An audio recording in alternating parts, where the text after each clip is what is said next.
వివరించుట నా బ్రతుకు చాలదయ్యా.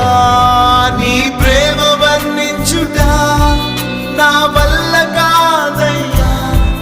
నీ కృపని వివరించుట నా బ్రతుకు చాలదయ్యా. తండ్రి దేవా